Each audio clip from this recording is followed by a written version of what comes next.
All right, episode number 2 coming at you. My new friend Justin, Justin McReynolds coming at you. So we've known of each other for a long time, but we just are getting to hang out for the very first time. Super weird. Yeah, it felt like I've known you for a while. Like you drove up to the hotel today and you were like, "What's up?" And I was like, "Hey, it feels like an old buddy." So yeah, this has been kind of a wild, cool day. Yeah. We got our workout in. I'm not gonna say I chose to go running in the pouring down rain of Piedmont Park. It was a good time. Yeah. We ran like 14 miles. It felt like, wasn't that about 14 miles or so? 100%. You look great for 14 miles. Yeah, thank you. I'm not really a runner these days. Anyway, I was really excited when I knew Justin was coming to Atlanta to come and check out some new badass, amazing high-tech property here that y'all are putting together, which is really neat. But I also know that you take really good care of yourself. I try. And you know a lot about the stuff that I'm trying to learn and get into and all that sort of stuff. So thanks for agreeing to come on Taking Care. Is it Take Care with Josh Covett or Taking Care? You don't know, right? I don't take know. Care? I think it's Take Care with Josh Covett. I think you keep switching it up to confuse people. Yeah. Well, give us just like a little background. What's your story? Little background, little story. Born and raised in New York, moved to North Carolina by 11. That's really my home is North Carolina. I love it there. Grew up sort of in the Cary, Raleigh area. Went to East Carolina University. Go Pirates. And I've got a wonderful family, a wife named Megan, 2 wonderful boys, 13 and 8. Carson and Crosby, and I work over at Cisco Systems. It pays the bills. It's challenging. It's a cool place to work. Cool people there. But I think there's bigger things ahead. I don't know what that looks like yet, but I think that's sort of the evolution here, right? Started with a little self, right? And doing the self stuff, you learn about what matters and what doesn't. You start to be really interested in other people and branching out into community. And I think that's been my biggest focus is like, how do I make an impact here, right? Megan and I have sort of it's pretty cliche, but we want to make this place a little better than we found it, right? And I think that happens, or it starts with doing a little bit here. And then I think that once you kind of get that figured out, you start to go, all right, well, what can I do with this stuff? And I think that's just sort of a natural reach out to go start helping other people. That's right. I've encountered people along my journey that are trying to help other people and they haven't helped themselves yet. And you're like, whoa. Yeah. There's a guy, Brian Johnson. This is no plug by any stretch of the imagination, but it's been helpful. It's a little app called Heroic, and he's a cool coach, Brian Johnson. Knows a lot about a lot. And he's been talking about self-connection, right? And if you can connect with the self, it makes a whole lot of everything else easier, right? So just in connecting with the self, he just talks about sleeping, breathing, eating right, certainly moving, and a number of other things. But just finding that connection with self gives you that cool, calm confidence that you can go kind of do anything, right? So we're going to get knocked off of our surfboard, skateboard, roller skates, whatever, but it's how quick can we get back up? And I think that's the name of the game here, is building the resiliency in self so that every time we go get knocked off or find a harder wave to surf, it's a little bit easier. You want to know what I call that? What do you call that? Bulletproof mindset. Right on. Yeah. Right on. That resiliency. Your last fella seemed to be pretty damn bulletproof. Oh, man. Yeah. He is bulletproof. Yeah. So, big seat to fill here. I find that you can, like Rome wasn't built in a day with that resiliency, but if you can get to the point that something that triggers you, if you can react just like 4 degrees less. Yeah. And then next time, like a couple degrees less and a couple degrees less. One day, you can have something really bad happen. It's the difference between reacting and responding, right? And that is just, to me, it's a breath, right? If you can just get used to taking a breath before doing anything, responding to your kid when they ask for what, crayon or what's for dinner, anything, like if you could just build that practice, I think it goes a long way. And like a word that's come up a lot, it's February 2nd, 3rd, whatever it is, we're still very much in the new year. Consistency, right? A lot of people talking about what am I going to do for the new year? And I've heard consistency come up quite a bit. And I think it's pretty key. Just being able to kind of be consistent in the little things. It's not consistent with everything. I mean, life's going to throw you a million curveballs, but I think if you can pick and choose a couple of small things to just be consistent at, right? I think that, to your point, it just kind of continues to get a little bit easier, right? I floss and stretch every night. I think that is the easiest thing I can be consistent about. It doesn't matter if I'm tired, sick, drunk, you know what I mean? Like, still going to floss and stretch. Still going to floss and stretch. It's a self-inflicted gunshot wound. Like, I did it. I still have to do the things that I'm committed to doing, the vows, the commitments, whatever you want to call them. But that's what I tell my kids. I'm like, are you flossing? Are you cleaning your room? And I used to not tell them why they should clean the room. And now we tell them, like, it's because they seem like hard things, but if you can do them and you can do them consistently, they become easy. They just become the way. And then the harder things become easier, right? So the bar just continually is going to rise, but you rise with it if you can just get consistency done. People also don't realize that you're setting a habit no matter what.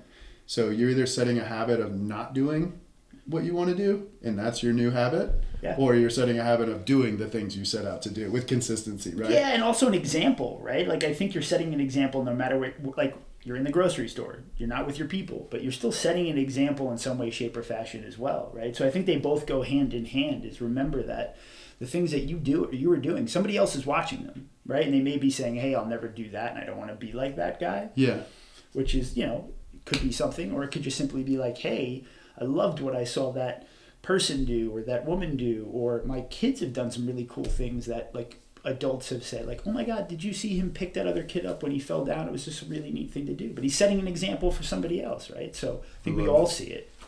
Okay, so I want to bounce around a little bit, rapid fire, because I have a lot of stuff I want to talk to you about in a short amount of time, because we have, like, we try to keep this to 25 minutes. Right on, let's go. First question, did you always take pretty decent care of yourself, or is this, like, was this a turning point that happened in your life sometime? I think I thought I was, right? But I think it was somebody else's version of what I should be doing, right? So it was like stay fit, run. Like, I found running at a relatively young age in end of high school into college. That's been a church for me, so that has been a constant, but it hasn't been anything like, stoicism or meditation or breathing or stretching or any of those things, right? They just sort of were part of that thing. Yep. But then I think as community grows, you learn stuff.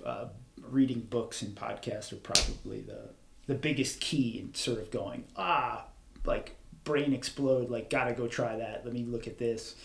There's that saying, show me your friends, show me what you've read, and show me the podcast you listen to, and I'll show you what you look like, is very, very true. Yep.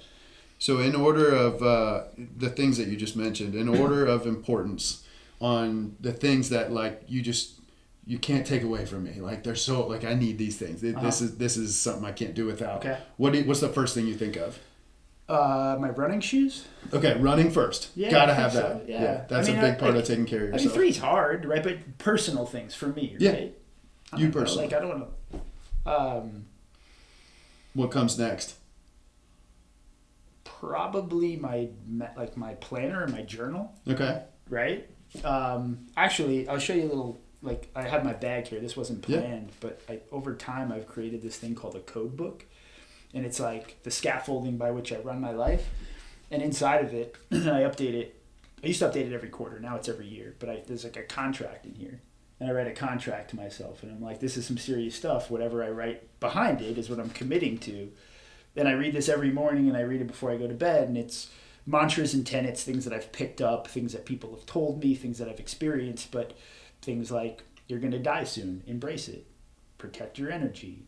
Simple things like smile, stretch it often, do it now, right? And, like, you read it, and, like, you're like, you smile, and you're like, oh my God, it just made me like 2% better, right? Yep. Core values, like, this past year I went through a value thing, and that was way harder than I thought it was. So I had to write them down and define them. My rituals. So this is sort of like the scaffolding by which I run my life, and then I write the goals down for the year so that they're present. And if I read it twice a day, every day. What's funny about this, we're like literally brothers from another mother, because I went through my core values this year as well. You said respond, don't react earlier. That's like something I say every single day. It's funny you said that. What I find now that I'm coaching, and you coach too, I know, maybe not in like a formal setting, sure. But in my coaching, we see a lot of times that people don't do what they set out to do. And I always thought it was laziness. I thought that it was just laziness. What it is they had that, they thought of it at the beginning of the year, and then they forgot about it. Sure. And when you forget about it, you just choose comfort. You choose the easy thing. And if you don't review that, you don't carry it around with you, and you don't think about it every single day, then you start choosing easy. That's right. Yeah. That's right. It's a tool like that is massive. Yeah, I think what do you call it? Codebook? It's my codebook. Yeah. I think that anybody that's trying to make a change, I think, is brave enough to go do it. And they've already done the hardest thing, is like, they're determined to do something. It's just, what tools do I have to stay afloat now, right? And you don't need a professional coach or some whiz bang app to get you there, right? It's just kind of remembering what you set out to do, and you want to aim at something, but I think aiming too high could be just as bad, right? Because then you set yourself up for failure, and then you just get the disappointment feeling versus right? So I think start small, aim big, right? But start small, and use the consistency, and I think it gets you there. Yeah, and allow yourself to have some wins, right? Yeah, wins are good. Wins are good. Dopamine's a real thing. Yeah. So now we've been talking a little bit about the breath work and especially Wim Hof breathing, which is new to me, and I did pay for the app. I told you I was trying not to pay for the app. I paid for the app now, and I will just announce to the camera that I was so proud of myself for getting to, like, you breathe all the way out and then you hold your breath. And I did 2 minutes and 15 seconds. And I was like, hey, Justin, I did 2 minutes and 15 seconds. He's like, that's pretty good. I do 5. He goes, I do 5. Yeah, I can do 5 minutes. Not all the time, but I've gotten there. I was like, I'm going to go and pass out until I get all my competitive genes. How did you find the Wim Hof stuff? Through some buddies. I've got a pretty solid core of dudes that run in my tribe, and we talk about everything from running to cycling to kids to everything, right? There's nothing that's off limits, which I think is great about these groups. And somebody, we're always offering something that's made us slightly better, or something that was profound. And somebody was like, have you heard of Wim Hof? And everybody was like, nah. And somebody threw it up on the screen. There's actually a YouTube video is how I was turned on to it, and it's just the in the breath, the out breath, timed relatively fast, and then you hold your breath. But they had asked me a question. They're like, how long do you think you could hold your breath? And I hadn't done any like kid stuff, like swimming from the end of the pool to the end of the pool for a long time. So I was like, I don't know, 30 seconds, 45 seconds. And like round 1, it was like a minute and a half. And I was like, holy cow. And then second round was just a little bit longer. And then you do reach a wall, and it's like, well, this is kind of cool. But the feeling inside of your body is something wild. Like, you've done it. Everything tingles. You kind of tense up a little bit. But I start every morning that way now, and I do feel like I'm shot out of a rocket ship. I don't get sick a lot. I mean, I certainly get sick like everybody else, but it doesn't seem to be often. Maybe there's a correlation there. I don't know. But no, it triggers all those systems. It triggers everything. Yeah, it's a way I kind of center in the morning. It's part of my meditation, I think. You can definitely go to some places, and it's cool. The coffee industry should be very scared of this guy, because you do not need coffee after you do the Wim Hof breathing. You don't wide awake. Yeah, for sure. Firing on all cylinders. Do you do the ice bath also? So yes, when I have access to it, right? I don't have a giant ice maker to fill up a bathtub in the house, but we're going galvanized tub in the backyard, and we're going to eventually put the ice maker in. So for the wintertime, it'll stay cold, and then for the summertime, we'll have to figure out the ice situation. But I love sitting in a cold river or in an ice bath. And we just went and did cryo, which was the first time I've ever done that.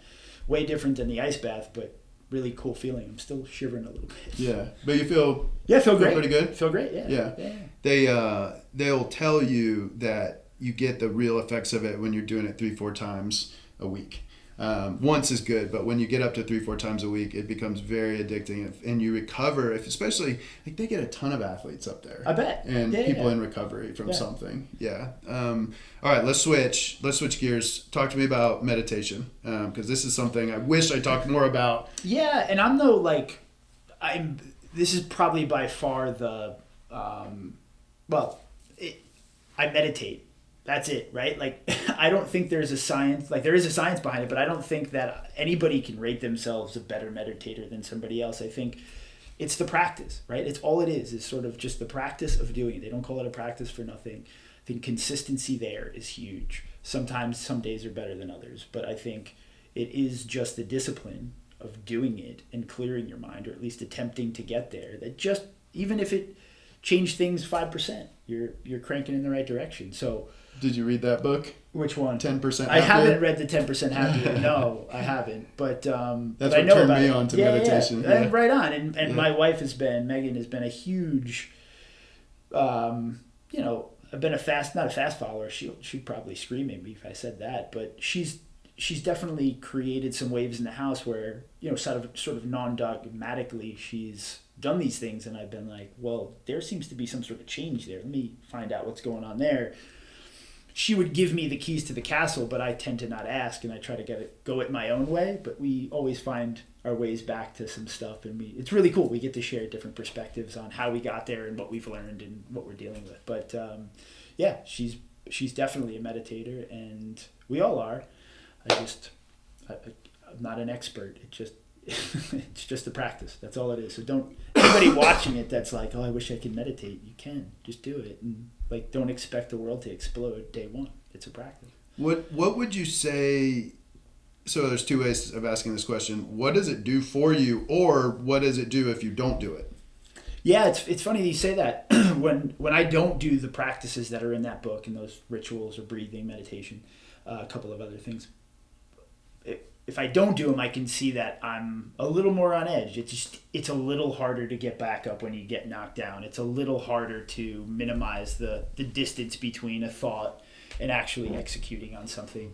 The days that I do it and do it particularly well, I think just the days I do it, I find that it's just like, hey, I did my stuff. Nobody took time away from me. I'm a little better prepared to take on the day.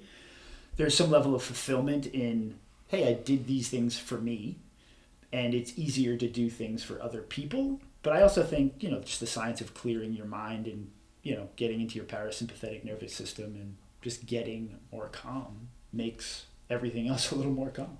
That's right. Yeah, the rest of the day. Yeah. I'm not everyone has this, but I definitely am aware that I have monkey brain.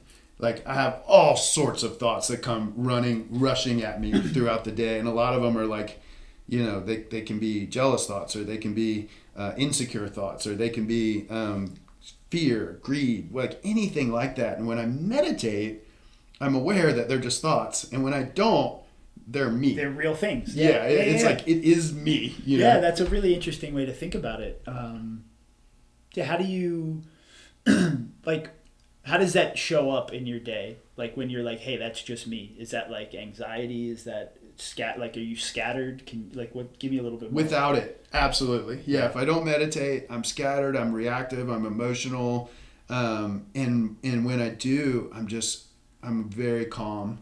I can sit and be with someone and really share space and share time with them and listen to them and not be worried about what they think about me or worried about where this is going. Yeah. So it's funny, before we got here, the car's parked out front and it's got a giant hole in the tire. But he saw it, realized he had a flat. It was as if he ate a French fry. There was no difference. It was just easy breezy. Came in, we did this thing. It's been pretty neat to experience. I'll tell you a funny story, and this never would have happened without the meditation aspect. But I'm a big fisherman, and I love, for me, it's like meditation for me. It's like being outside or going camping. That's my fishing, and I love it. But I have a newer fishing boat, and I had traded out my old fishing boat, and I was in a rush. I was leading a conference call, and I had it on the back of my truck, and the jack was broken, and I couldn't get it off the back of my truck. So I was like, I'm going to go to the top of the office, and I'm going to park it up there. And I was like, I've been to the top of the office a million times. It's open, and I've been there with my boat, so I know it fits. And I'm driving in. I have a conference call going, and I hear a thud, like a boom, really big boom, okay? And everyone on the call was like, Josh, what was that? And I go, oh, crap. I hit the height bar that's just sitting in the middle of nowhere at the top of our parking deck. And I immediately realized that I'd been in there a million times with my old boat. My new boat doesn't fit in there. So I get out, and I walked back, and I looked, and I had taken out the height bar. First of all, it was down on the ground. And then my boat, I ended up finding out it had $26,000 of damage to my boat. And I swear I got over that in 5 seconds. I was like, oh well, I have insurance. I'm not sure I can do that. I was like, life goes on. But never without sure. meditation could I've ever done that. Yeah, I was in the shop for a year. I just got it back. I literally just got it back. Yeah, I don't mean to brag, but meditation is a big part for me.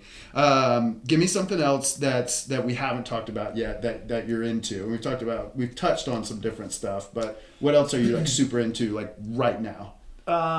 Yeah, so we're planning our second Misogi, and Misogi is a term from a book called The Comfort Crisis. You and I talked a little bit about this over text, I think, right? I ordered it. It's sitting on my it's a great bedside. book, and it just talks about how we're all sort of in a velvet ditch, and we don't push ourselves hard enough, overfed, overconditioned, over everything, right?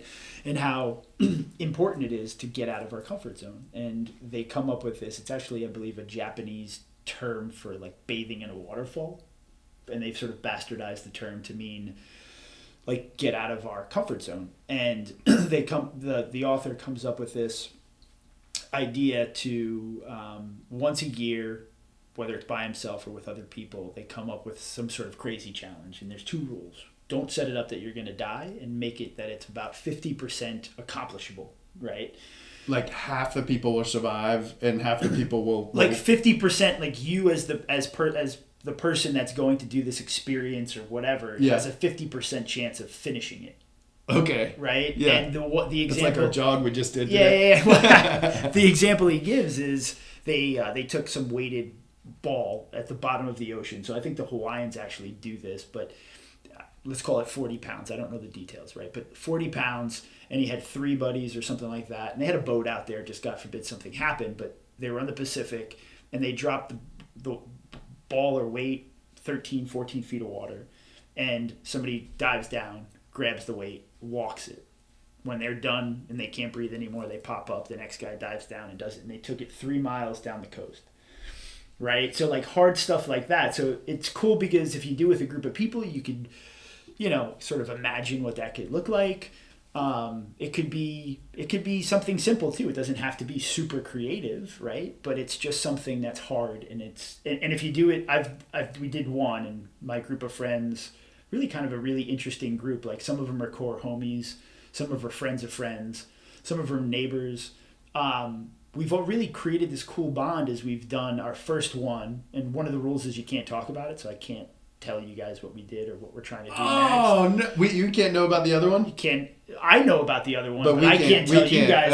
It's kind of like Fight Club. Okay. It's not for anybody else. It's for you. I love that. Right? It's beautiful. But I'm dying to know what it was. I'm thinking Naked and Afraid. Like, I would go to Naked and Afraid immediately. No, not Naked and Afraid, but I mean, there's definitely some afraid there. But you can't tell anybody because it's not for anybody else. It's for either that group of people or you as a solo participant. And it's really, not only did it sort of just change it wasn't like life changing, but I think it was life shifting, right? Things just seem a little bit easier after the fact, and we all keep in touch, and we're planning our second one. There's usually a theme, not usually, I mean, it's the second one, right? But there was a theme last year, there's a theme this year. We'll see how crazy we can get over the course of the next couple of years. But my mind is running wild now. That's really so cool. Really cool. But read the book. The book is incredible, and it talks about his journey and what he did, and sort of the places that Misogi. Not the root word for misogynist. I do not believe so. Let's hope that would not be cool, man. Okay, I like Misogi. Yeah. Okay, I'm so into that. And it's meant to, like, we're gonna test your. Is it usually physical? A physical test or? Yeah, but I think with physical comes mental, right? So I think as long as we talk about mind-body connection all the time. Like, get the whole thing in there, right? Yeah. So I think.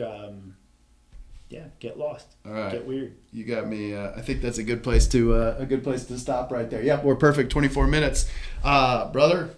Thank you for coming on. I appreciate it. Super weird, but super fun. I mean, what a good first mandate to go on. Come on. Let's go do a podcast and do cryo. And now we're going Buford Highway Crawl. Misogi, and I'm gonna go plan my Misogi. You'll tell me afterwards, right? Maybe we'll see what happens. We'll see how good the food is. All right.